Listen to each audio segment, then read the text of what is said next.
ஆச்சி பாதாம் ட்ரிங்க். ஆச்சி பாதாம் ட்ரிங்க் ஒன்னு வாங்கினா ஒன்னு ஃப்ரீ. கோவை அரசு மருத்துவமனையில் நோயாளிகளை ஏற்றிச் செல்வதற்காக பயன்படுத்தப்படும் ஸ்ட்ரக்சரில் குப்பை கட்டிட கழிவுகளை ஊழியர்கள் ஏற்றிச் செல்லும் வீடியோ பதிவு ஒன்று சமூக வலைதளங்களில் வெளியாகியுள்ளது.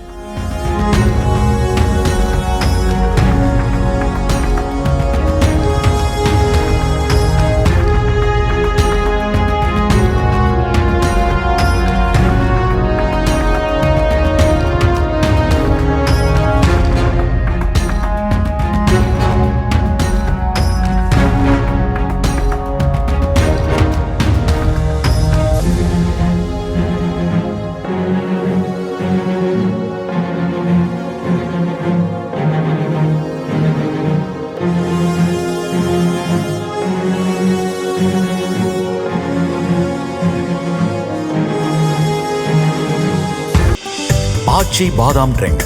ஆச்சி பாதாம் ட்ரிங்க் ஒன்னு வாங்கினா ஒன்னு ஃப்ரீ. பிளே ஸ்டோர் மற்றும் ஆப் ஸ்டோரில் இருந்து பாலிமர் செயலியை QR கோடு மூலம் பதிவிறக்கம் செய்யுங்கள். செய்திகளை உடனுக்குடன் பெறுங்கள்.